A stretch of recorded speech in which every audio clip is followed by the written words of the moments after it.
is your educator? Mark. Mark is your educator, and he's a great educator. What asks about a specific thing? Exactly, Sharif. So what is usually followed by a verb or a noun to specify the question? So for example, what age are you? What are you doing? Okay, what car do you drive? So what is asking about a specific thing. Then we've got why, which asks for a reason. Which is used when we have a choice. So, if you have a choice of 10 cars, 10 different cars, you can say, which car are you going to choose? So we use which when there's a choice. And then we use whose for a possession.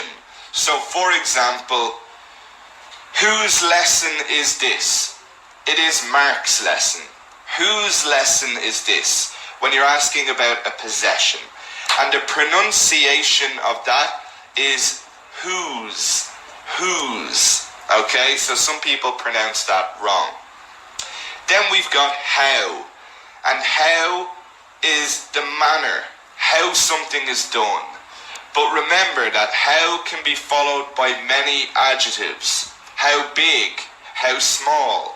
So how big is your house? How tall are you? How fast is your car? So if you follow how with an adjective, you can ask many different things. How much means an amount or a number. Okay? So how much or how many? It means a number or an amount. Or exactly a cost, Mahmoud. How often is a frequency? How often do you take English lessons? Twice a week. I take lessons twice a week with Shaw Academy. How often do you study English? And then how old is of course age. How old are you?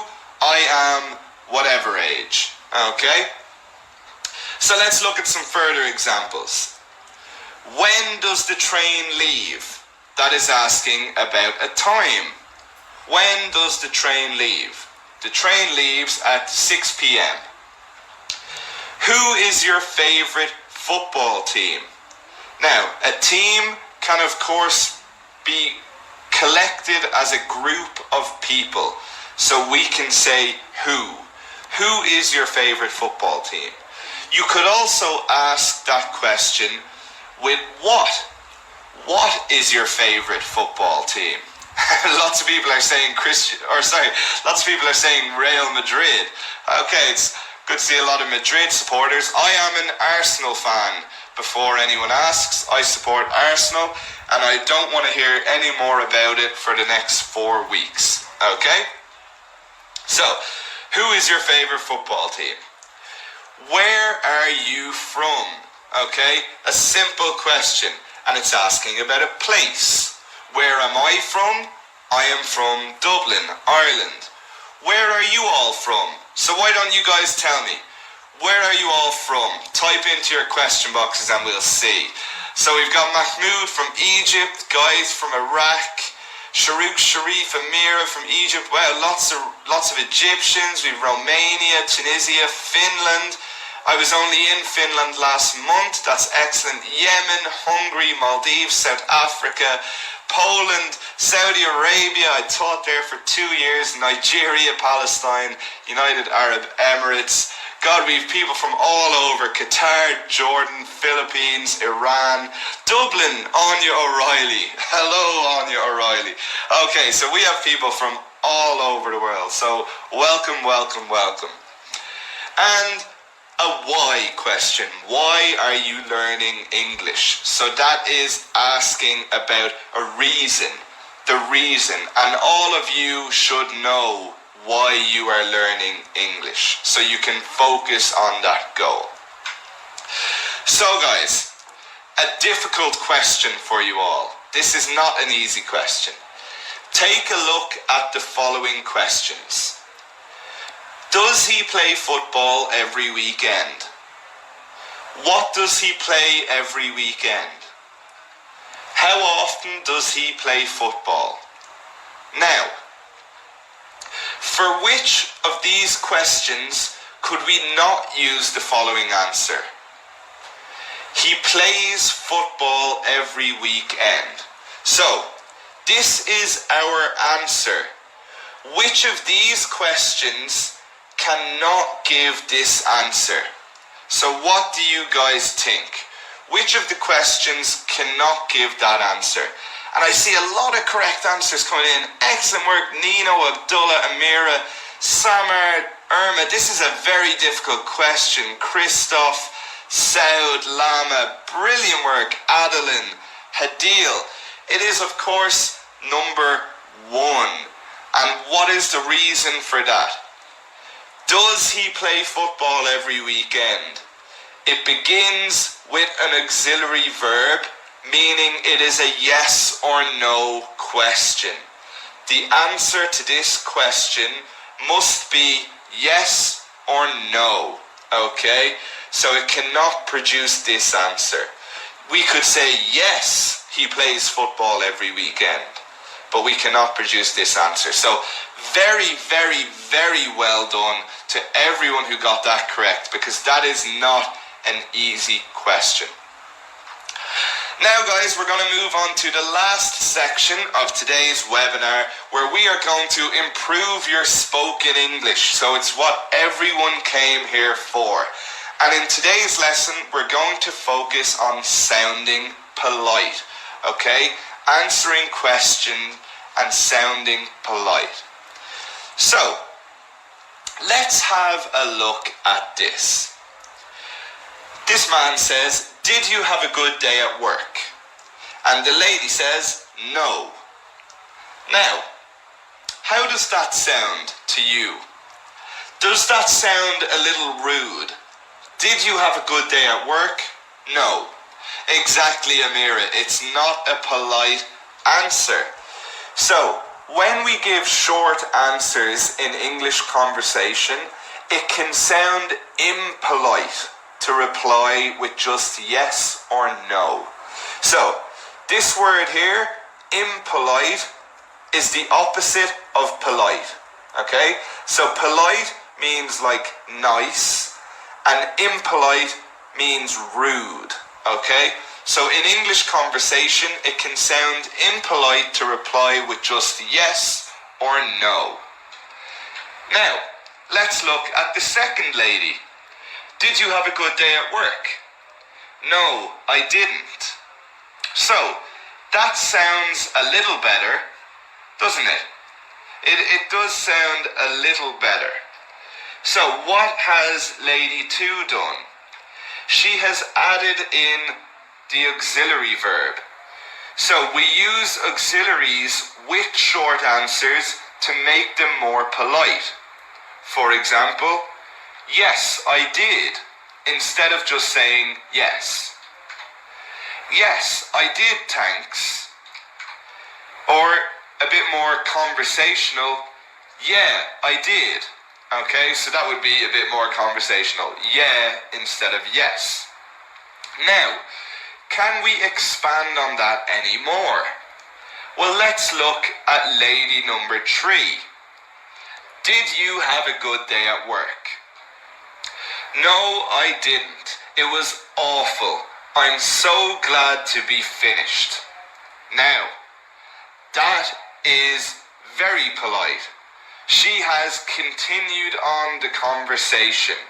So what has she done? She has not only added an auxiliary verb, but she has added more information. So it's even better to use more information. For example, did you have a good day at work? Yes, I did. It was great.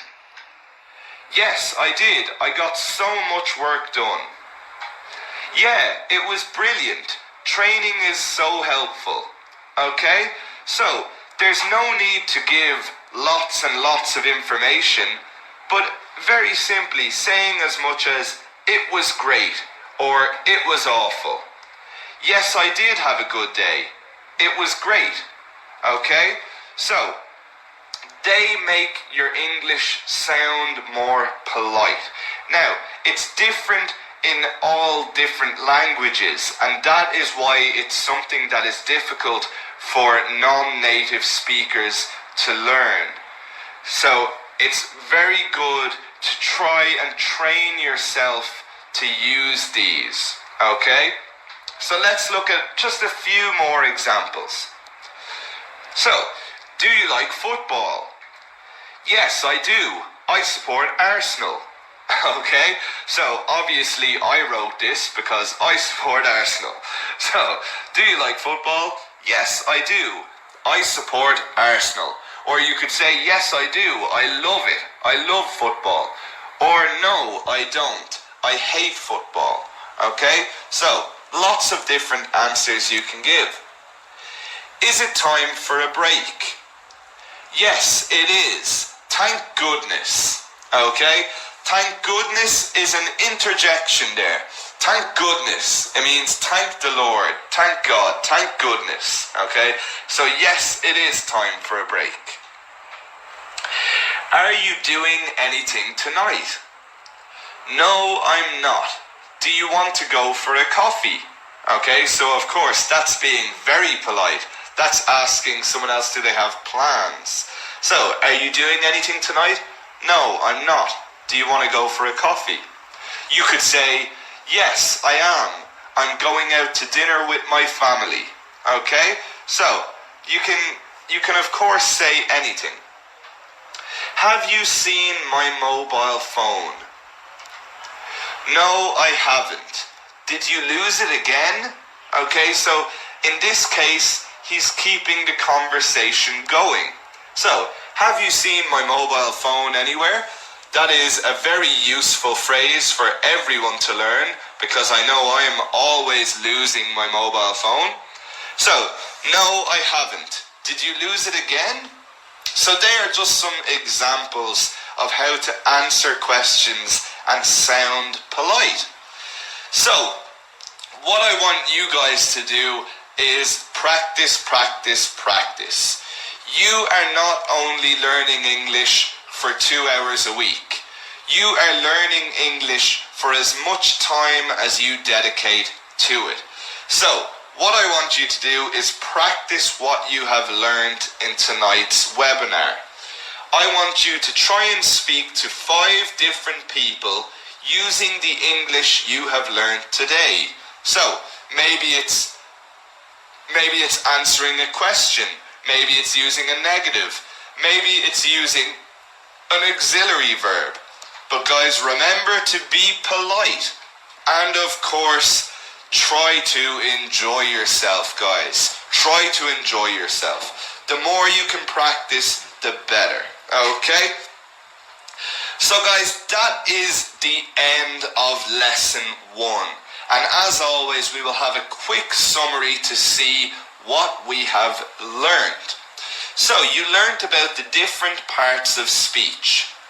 You got a recap of the English tenses. We explored auxiliary verbs. You gained confidence with questions and negatives. And you honed your spoken English. So that means you improved. You honed your spoken English, where we looked at sounding polite. Now, remember guys to try and attend all of the lessons live to ask questions in real time and benefit the most. I'm sure all of you can agree that attending live as you are now, you're asking questions, you're getting responses in real time. It is definitely the best way to benefit. Exactly, Motaz. Honed means improved. Exactly. To hone is to improve. So guys, please do join us for all of the lessons live. It's the best way to learn, and we are here to help. So contact us anytime you like. What about the next lesson? Lesson 2. So, you will explore the different present tenses. You will develop your expressions of frequency. We will build your vocabulary, where we will look at free time activities. You will learn about stative and active verbs, and you will be introduced to passive constructions. So that is lesson 2, talking about now. And remember guys, lesson 2 is only live once. It is only lesson 1 that we are repeating, just to get everyone to attend and see the benefits of attending live. Lesson 1 will only be live once, okay? So attend all of the lessons live and your knowledge will grow. I'm going to wrap up the lesson now. So it's been a fantastic lesson. I hope you all enjoyed it as much as I did. And make sure to join me for lesson 2, guys. Remember to check what time lesson 2 is in your own local time. But lesson 2 will